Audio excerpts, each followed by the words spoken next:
بسم الله الرحمن الرحيم.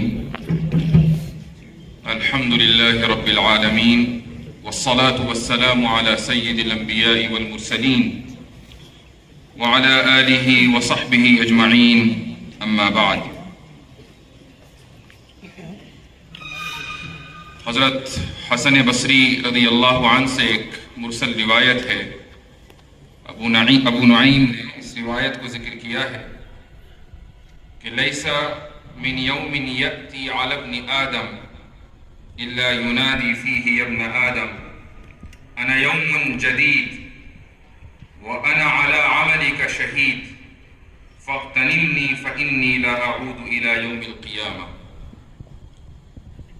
حاضرین مجلس، اسٹیج پر بیٹھے ہوئے علماء کرام اور طلبہ عزیز،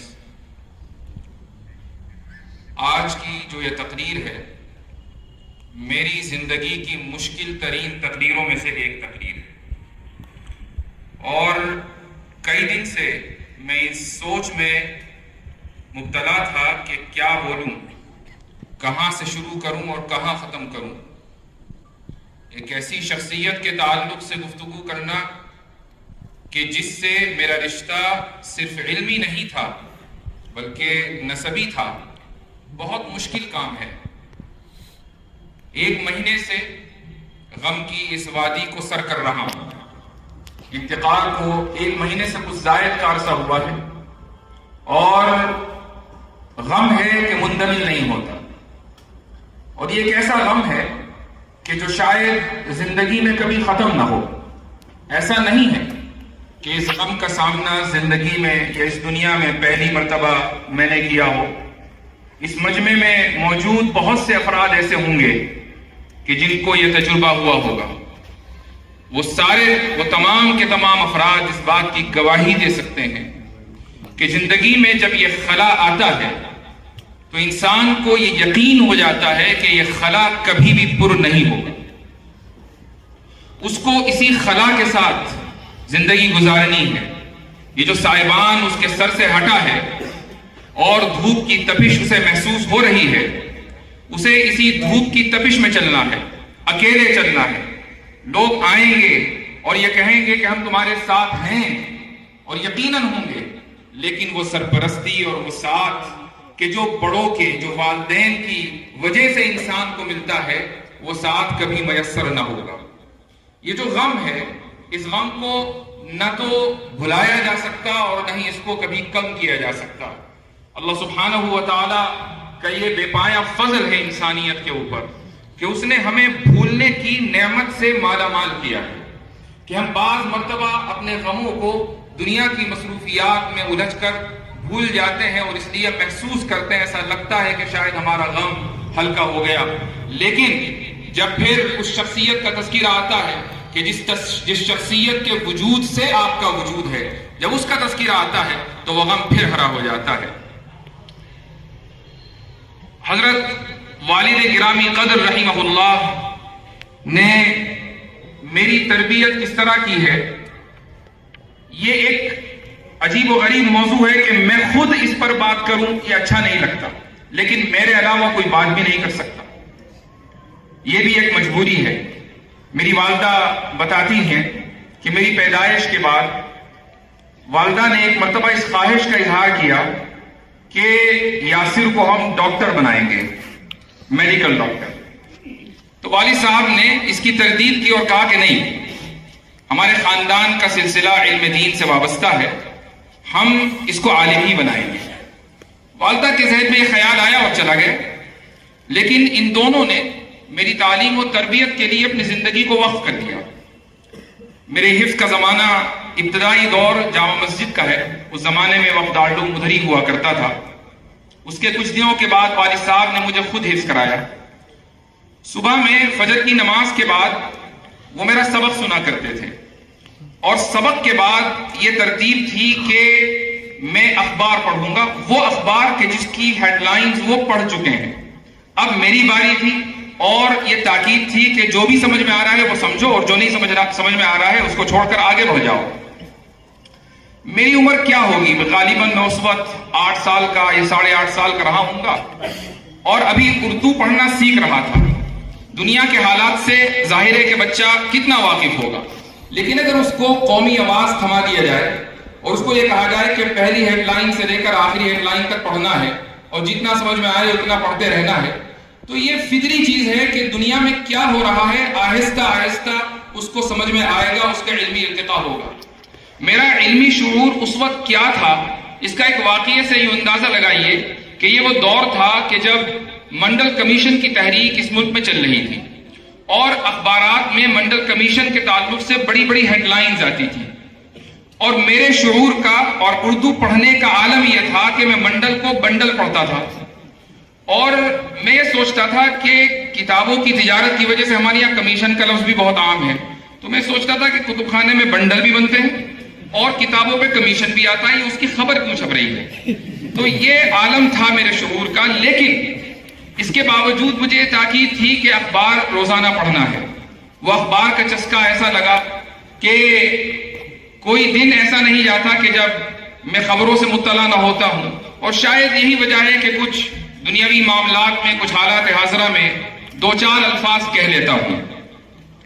والد صاحب نے جو تربیت میری کی ہے اور جس کے نتیجے میں دو تین لفظ بولتا ہوا میں آج آپ کے سامنے دکھ رہا ہوں، کھڑا ہوں، اور آپ میرے جو افکار ہیں، خیالات ہیں، ان کو پسند کرتے ہیں، اس کے لیے دعا گو ہیں.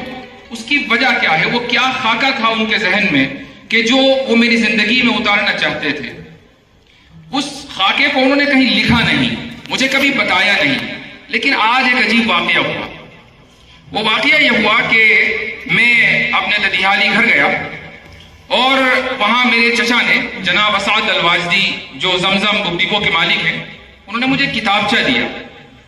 وہ کتابچہ والد مرحوم کی پہلی تصنیف ہے، اور 1974 میں جبکہ وہ صرف 20 سال کے تھے یہ کتابچہ لکھا گیا. دراصل وہ ان کی ایک تقریر ہے جن کو ان کے دیرینہ رفیق جناب وسیم اعظمی صاحب نے مرتب کیا تھا، اور اس اتنا قدیم ہے کہ آپ اندازہ لگائیں ٹائٹل پر ہی جو پیسے لکھے ہوئے ہیں وہ ہیں 40 پیسے. تو اس دور میں وہ کتابچہ انہوں نے لکھا. میں اس کے چند اقتباسات آپ کو پڑھ کر سنانا چاہوں گا، جس سے آپ کو ابتدائی زندگی میں، کہ جبکہ وہ اپنی عملی زندگی کا آغاز کر رہے تھے، ابھی وہ دارالعلوم دیوبند سے فارغ ہو رہے تھے، ان کے ذہن میں کیا چل رہا تھا، اور وہ نوجوان علماء کو کدھر دیکھنا چاہتے تھے، اور کس طریقے سے ان کے ذہن میں یہ بات تھی کہ اگر ان کے اولاد ہوگی تو وہ اس کو کس نہج پر چلائیں گے. یہ اقتباسات میں کچھ آپ کے سامنے پڑھ کر سناتا ہوں. اس کتاب کا نام ہے علماء کی نئی نسل کہاں ہے. اس کا جو آغاز ہوتا ہے یہ مکمل پڑھ کے سنانے کی نہیں ہے، اور یہ تقریباً 38-35 صفحے کی ہے، لیکن وہ لکھتے ہیں کہ باطل قوتوں سے اسلام کے مقابلے کی داستان ایک طویل داستان ہے. اس داستان کا لفظ لفظ، حرف حرف متاثر کن اور عبرت خیز ہے. آج کے فتنوں سے اسلام کی حفاظت کے لیے عزائم کی قوت اور ارادوں کی دولت جد و جہد کی یہ تاریخی داستان ہی فراہم کرتی ہے. آگے وہ کہتے ہیں کہ نئے دور کا فتنہ لادینیت کا فتنہ ہے. اس کا سب سے بڑا مقابلہ اسلام سے ہے. الحاد و ارتداد کے دروازے کھلے ہوئے ہیں، تشکیک کے اصنام تراشے جا رہے ہیں، مذہب سے تنفر پیدا کرنے کی مہم زوروں پر ہے. لایانی شکوک و شبہات کے ذریعے مذہب کی لغویت، بے مقصدیت اور عدم ضرورت کا اثبات کیا جا رہا ہے. بے خدا تہذیب کی سمت سفر جاری ہے. لادینیت کے داعی مذہب کو نئے دور کے لیے غیر ضروری سمجھتے ہیں. ان کا دعویٰ ہے کہ مذہب کے نظریہ ارتقاء کے مطابق دنیا اس مرحلے میں داخل ہو گئی ہے جہاں اسے خدا کی ضرورت باقی نہیں رہتی. اس محاذ پر مختلف نظریے اور تحریکیں سرگرم عمل ہیں. کمیونزم، اشتراکیت، سرمایہ داری، سیکولرزم اور وحدت ادیان. وحدت ادیان کا یہ فتنہ اپنے عروج پر آج پہنچا ہے. یہ 50 سال پرانی تحریر ہے. وہ لکھتے ہیں کہ وحدت ادیان، یہ سب نظریے اور تحریکیں اپنی اپنی جگہ کام کر رہی ہیں. کام مختلف ہیں، کام کا انداز جدا گانا ہے، مگر نتیجہ سب کا ایک، یعنی لادینیت. رد عمل سب کا واحد، یعنی الحاد و زندقہ. آگے کتاب کے آخر میں وہ علماء سے کیا مطالبہ کرتے ہیں یہ اصل میں سننے کا ہے۔ وہ یہ کہتے ہیں کہ اس وقت سب سے بڑا کام اسلام کی بقا اور حفاظت کا ہے۔ دوسرا مسئلہ مسلمانوں اور غیر مسلموں میں اسلام کی اشاعت و تبلیغ کا ہے۔ یہ دونوں سوال اور مسئلے اہم ہیں اور ان کے حل کی ذمہ داری ہم مسلمانوں پر عائد ہوتی ہے۔ ہمیں یہ فیصلہ کر لینا چاہیے کہ باطل تہذیبیں چاہے جتنی زبردست قوت، طاقت اور توانائی کے ساتھ حملہ آور ہوں، ہمیں ان کے حملوں سے نہ صرف اسلام کا دفاع کرنا ہے بلکہ اسلام کو اس کی اصل روح کے ساتھ باقی رکھنے کے لیے اقدام بھی کرنا ہے۔ ہمیں یہ بات یاد رکھنی چاہیے کہ ہمارا وجود، وقار اور عظمت اسلام کے وجود، وقار اور عظمت کے ساتھ وابستہ ہیں۔ اسلام کی حفاظت اور دوسروں تک اس کی دعوت کو پہنچانے کے لیے سب سے پہلے ہمیں خود اسلام کا عملی نمونہ بن کر دکھانا چاہیے۔ ہمیں چاہیے کہ ہم اپنی ہر مشکل کا حل، ہر مصیبت کا ازالہ، ہر تکلیف کا علاج، ہر زخم کا مرہم، ہر دکھ کی دوا اسلام میں تلاش کریں۔ دوسرے دامنوں میں پناہ لینے کی کوشش ہماری مروبیت کی دلیل ہے۔ صحیح بات یہ ہے کہ اسلام کی دعوت و تبلیغ، اشاعت و حفاظت کے بڑے ذمہ دار علماء ہیں۔ علماء مذہب کے ہر شعبے سے واقفیت رکھتے ہیں، وہ دنیا کے نشیب و فراز سے بھی باخبر ہیں، وہ انبیاء کے وارث اور علوم نبوت کے امین ہیں، ان کے سینوں میں قرآن و حدیث کی دولت ہے، اسی لیے ان اہم مطالبوں کی تکمیل کی ذمہ داری انہی لوگوں پر ہے۔ اسلام کو اس کی صحیح اسپرٹ اور اصل روح کے ساتھ وہی لوگ دوسروں تک پہنچا سکتے ہیں۔ عربی مدارس نے 1857 کے بعد ایک بہت بڑی خدمت انجام دی ہے۔ یہ وہ وقت تھا جب اسلام اور مسلمان باطل قوتوں کے نرغے میں تھے۔ اسلام کے تحفظ کے بہت سے ذرائع اور وسائل ختم کر دیے گئے تھے۔ لوگ اس دور کی تہذیب اور معاشرت اختیار کرتے چلے جا رہے تھے۔ اس اہم اور نازک موڑ پر مدارس نے رہنمائی کی۔ اسلام کے لیے مضبوط اور مستحکم قلعوں کے باشندوں سے میں مخاطب ہوں، وہ اپنی ذمہ داری محسوس کریں۔ اس سے پہلے کہ یہاں سمرقند و بخارا کی سرگزشت دہرائی جائے، ہمارے علماء کو قیادت سنبھال لینی چاہیے۔ یہ ان کی آخری سطور ہیں۔ یہ اس نوجوان کی تحریر بلکہ تقریر ہے کہ جس نے 50 سال پہلے دارالعلوم میں طلبہ کے سامنے یہ الفاظ دہرائے اور اس الفاظ کو ان کے ساتھیوں نے مرتب کر کے شائع کیا۔ یہ میری خوش نصیبی ہے کہ مجھے ان کے ذہن کا خاکہ پڑھنے کے لیے آج وقت میسر آیا، آج وہ کتابچہ میرے ہاتھ میں آیا اور میں سمجھا کہ وہ کس ڈھب اور کس نہج کے اوپر میری تربیت کرنا چاہتے تھے، اور وہ چاہتے تھے کہ جو وہ مطالبہ اپنے دور کے نوجوان علماء سے کر رہے ہیں، پہلے وہ اپنے گھر میں اس نہج کو اپلائی کریں۔ وہ چاہتے تھے کہ ان کی اولاد اس میدان میں کام کرے، اور جو کچھ آج آپ دیکھ رہے ہیں،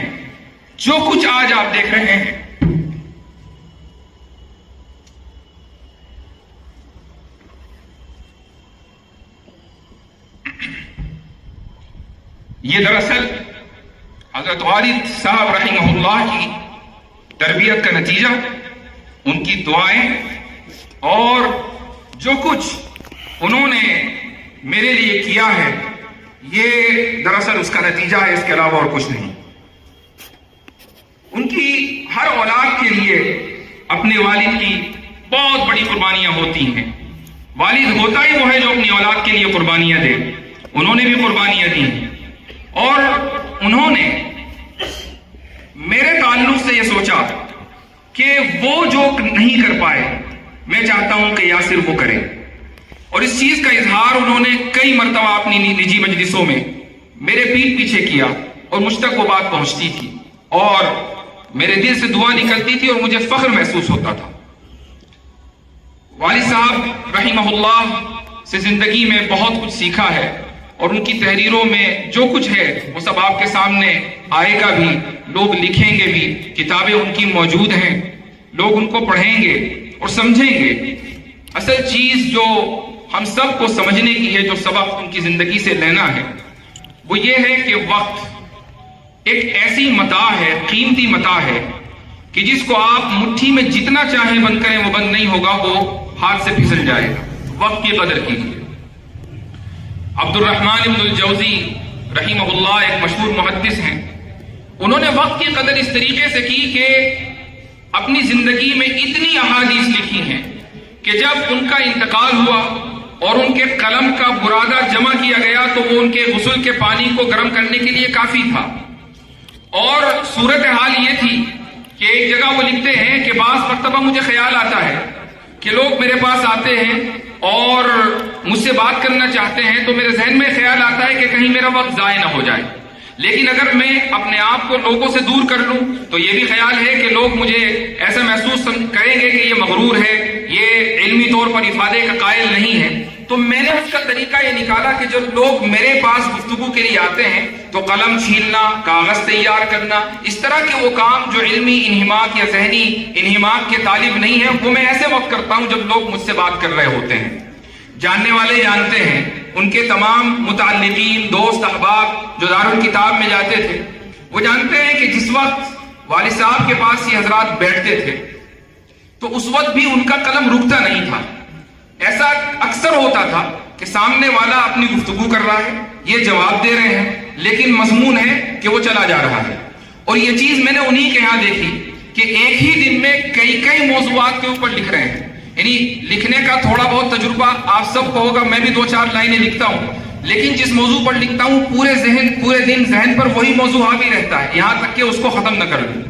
ان کے دن کے مشاغل میں یہ تھا کہ صبح سیرت پہ لکھنا ہے، پھر سیاست پہ لکھنا ہے، پھر عربی زبان پہ لکھنا ہے، پھر نحو پہ لکھنا ہے، صرف پہ کتاب چل رہی ہے. الگ الگ موضوعات پر ایک ہی دن میں کئی صفحات وہ لکھ رہے ہوتے تھے، اور جس وقت گفتگو کر رہے ہوتے تھے اس وقت بھی لکھ رہے ہوتے تھے. تو یہ چیز دراصل ہمیں ایسے لوگوں کی زندگی سے سیکھنی ہے کہ اگر میں عبد الرحمن ابن الجوزی کا حوالہ دوں، ابن حجر کا حوالہ دوں، ان اساطین و محدثین کا حوالہ دوں، تو کوئی یہ کہہ سکتا ہے کہ بھئی اس زمانے میں اتنے ڈسٹریکشن، سوشل میڈیا، فون، یہ سب چیزیں کہاں تھیں، ان لوگوں نے اپنی زندگیاں وقف کر دیں. لیکن میں ایک ایسی شخصیت کا حوالہ دے رہا ہوں کہ جس کو گئے ہوئے صدیاں نہیں بیٹی ہیں، جس کو گئے ہوئے صرف 1 مہینہ بیتا ہے، اور وہ ہمارے درمیان وہ شخصیت موجود تھی، اور ان کے معمولات کو جاننے والے اور دیکھنے والے ہمارے درمیان موجود ہیں، ان کو برتنے والے موجود ہیں. تو اگر ہمارے دور میں ایسے افراد ہو سکتے ہیں تو ہم بھی ہو سکتے ہیں. تو پہلا تو سبق ان کی زندگی سے یہ ہمیں ملتا ہے. اور دوسرا سبق کہ وسائل کی قلت کا کبھی نہیں رونا چاہیے. انہوں نے دارالکتاب کا جس طریقے سے آغاز کیا، یہ بھی ایک عجیب داستان ہے. ہمارے محترم عبدالسلام اعظمی صاحب یہاں موجود ہیں، وہ بتا رہے تھے اسی طریقے سے عبدالسلام خان صاحب ممبئی سے جو تشریف فرما ہے، اسی طریقے سے گلاوٹی سے جن کا بھی ذکر آیا، جاوید اختر فیضی صاحب، یہ بھی ان کے درینہ رفیق ہیں، ابھی کچھ دن پہلے آئے. تو وہ بتا رہے ہیں کہ والد صاحب نے بھی مجھ سے 1-2 مرتبہ اس کا تذکرہ کیا کہ جب دارالکتاب کا آغاز ہوا تو اس وقت وسائل نہیں تھے. ایسا نہیں تھا کہ وہ کوئی بہت امیر کبیر خاندان سے آتے ہوں.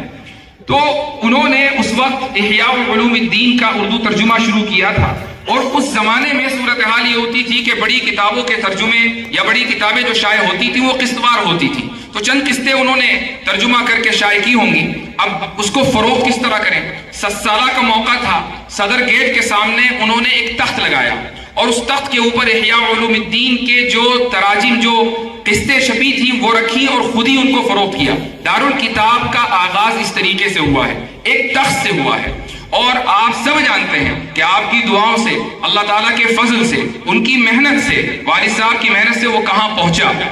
یہ ابھی ہمارے بہت محترم جن کو میں بچپن سے چچا کہتا آیا ہوں، بدر قاسمی صاحب، انہوں نے 2 باتیں کی ہیں. وہ ہوتے تو میں گستاخی کے لیے معافی مانگ لیتا، لیکن 2 باتوں کی تصحیح بہت ضروری ہے، اور اس کے بعد میں پھر اپنی گفتگو کا اختتام کروں گا. پہلی بات انہوں نے یہ فرمائی کہ شاید ان کے اور والد صاحب کے درمیان کچھ دوریاں ہوئیں، اور اس دوری کا سبب کیمپ کا دور رہا کہ اس میں والد صاحب کا تقرر ہو گیا تھا.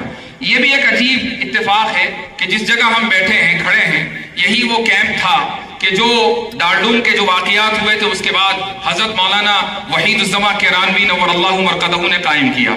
والد صاحب کا رشتہ بہت قریبی اپنے استاد سے حضرت مولانا وحید الزماں کرانوی رحمہ اللہ سے تھا، اور حضرت ہی کے حکم سے اور ان کے مشورے سے اس کیمپ میں والد صاحب کا تقرر ہوا، اور وہ تیار بھی ہو گئے کہ مجھے کیمپ میں میرے استاد نے پڑھانے کے لیے بلایا ہے، اور یہاں پر اگلے دن وہ پڑھانے کے لیے آ رہے تھے. لیکن ان کا سسرالی جو تعلق تھا وہ اس طبقے سے، اس گروپ سے تھا کہ جو وفد دارالعلوم کا حامی تھا. تو والد صاحب نے مجھے بتایا، اور یہاں تک کہ اپنے سسر یعنی میرے نانا حضرت مولانا عبداللہ سلیم صاحب دامت برکاتہم کے سامنے یہ واقعہ ایک مرتبہ انہوں نے ذکر کیا کہ جس دن میں کیمپ میں جانے والا تھا صبح میں آپ فلاں فلاں فلاں یہ حضرات گھر پر آئے اور انہوں نے کہا کہ دیکھو شہر کے حالات ایسے نہیں ہیں کہ ہمارے متعلقین میں سے کوئی شخص کیمپ میں جائے، تو تم کیمپ میں جانے کا ارادہ ملتوی کر دو. اور میں نے اپنے ان رشتہ داروں کی خاطر کیمپ میں جانے کا ارادہ ملتوی کر دیا. لیکن پھر ہوا یہ کہ میرا تقرر وفد دارالعلوم دیوبند میں ہو گیا. اب اگر میں وہاں جاؤں گا تو استاد ناراض ہوں گے، اور اگر کیمپ میں جاؤں گا تو پھر رشتہ دار ہیں.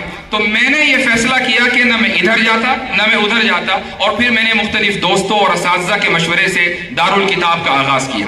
تو انہوں نے اس ماحول میں کہ جب کہ پورا شہر بٹا ہوا تھا، اس ماحول میں نیوٹرل رہنا پسند کیا. اور یہ نیوٹرل رہنا ان کو اس وقت کام آیا جب آج سے جس کی طرف ہمارے حضرت مولانا غالباً عبدالسلام صاحب نے اس کی طرف اشارہ کیا تھا، اس وقت کام آیا کہ جب دونوں اداروں کی رنجشیں اپنے عروج پر پہنچ کر انحطاط پذیر تھیں اور اس وقت دل ذرا سافٹ ہو گئے تھے، نرم ہو گئے تھے. اس وقت حضرت والد صاحب نور اللہ مرقدہ نے ترجمان دیوبند میں مختلف مضامین لکھے اور دونوں طبقات اور دونوں گروپوں کو قریب کیا. دونوں کے پاس گئے، ان کے سامنے التجا کی کہ آپ فلاں پروگرام میں چلیں، فلاں کے پاس گئے کہ اس پروگرام میں چلیں. اور اس طریقے سے کئی مہینوں کا سفر یہ محیط سفر رہا اور ہم نے دیکھا کہ دونوں طرف کے تمام مقدمات ختم ہو گئے. حضرت مولانا سالم صاحب نور اللہ مرقدہ میں خود گواہ ہوں کہ جامع رشید میں ایک جلسے میں تشریف لے کر آئے، اور ایک وقت وہ بھی آیا جس کا میں نے ایک ویڈیو میں بھی تذکرہ کیا ہے کہ حضرت مولانا سالم صاحب نور اللہ مرقدہ کا نام نامی دارالعلوم دیوبند کی صدر محتمم کے طور پر تجویز ہوا. یہ تقریباً 2009 اور 10 کی بات ہے، اور حضرت مولانا سالم صاحب رحمہ اللہ کے پاس والد صاحب خوشی خوشی تشریف لے گئے اور کہا کہ یہ تجویز ہے اور اس تجویز پر اگر عمل کر لیا جائے تو جو بچا کچھ ہے وہ بھی ختم ہو جائے گا. میں ابھی کچھ دن پہلے مولانا شکیب قاسمی صاحب سے یہ گفتگو کر رہا تھا تو انہوں نے ایک چیز کا اضافہ کیا. انہوں نے کہا کہ آپ کو یہ بات بھی ذکر کرنی چاہیے آن ریکارڈ کہ مولانا سالم صاحب نے کیا جواب دیا تھا. مولانا نے یہ جواب دیا تھا کہ ہم نے اس وقت بھی دارالعلوم عہدے کے لیے نہیں چھوڑا تھا اور آج بھی ہم عہدے کے طلبگار نہیں ہیں، اس لیے انہوں نے اس تجویز کو قبول نہیں کیا. یہ ان کی اعلیٰ ظرفی یا ان کا اپنا انداز تھا. لیکن یہاں جس شخصیت کے اوپر گفتگو ہو رہی ہے اس نے جو کارنامہ انجام دیا ہے وہ اس لیے دیا ہے کہ جب اس دور کا آغاز ہو رہا تھا کہ جس وقت آدمی سوچتا ہے کہ میں اپنی فیملی کو کھلاؤں گا کیسے، پلاؤں گا کیسے، میرے گھر کے اوپر چھت کیسے بنے گی، میرے گھر میں کمرے کیسے بنیں گے، صوفہ سیٹ کہاں سے آئے گا، گھر کی ذمہ داریاں کیسے پوری کروں گا. جس وقت آدمی کے ذہن میں یہ چل رہا ہوتا ہے اور سامنے ایک نہیں دو ملازمتیں کھڑی ہوتی ہیں، اس وقت وہ نیوٹرل رہنے کو ترجیح دیتا ہے اور یہ سوچتا ہے کہ میں ادھر جاؤں گا تو رشتہ داروں کی حقوق تلفی ہوگی اور ادھر جاؤں گا تو استاد کی حق تلفی ہوگی. اللہ تعالیٰ نے اس کا بدلہ جو دیا ہے وہ دنیا نے دیکھا ہے. یہ چند الفاظ ہیں اور یہ باتیں آپ کے سامنے اس لیے ذکر کر دی کہ ہم سب مختلف حالات سے گزرتے ہیں اور گزریں گے. ہمارے سامنے اس طرح کے بہت سے حالات آئیں گے، اختلافات کا ہم شکار ہوں گے، اختلافات کا مشاہدہ کریں گے. ہم میں سے ایک بڑی تعداد مدرسوں میں جائیں گے، مدرسوں کے اندر مختلف چیزیں ہوتی رہتی ہیں. آپ اگر اپنی زندگی میں ترقی کرنا چاہتے ہیں، دینی اور دنیاوی اعتبار سے آگے بڑھنا چاہتے ہیں، تو یہ یاد رکھیے، ایک تو نظام الاوقات کی پابندی کیجیے اور وقت کو ایسی متاع سمجھیے کہ اگر چلا گیا تو واپس نہیں آئے گا، اور اس کو اس طریقے سے وہ جائے کہ آپ خود مطمئن ہو کہ میں نے اس وقت کو اس طرح کام میں لگایا ہے کہ اللہ سبحانہ و تعالیٰ نے بھی اس محنت کو قبول کیا ہے اور دنیا نے بھی اس کو ایڈمائر کیا ہے اور پسند کیا ہے.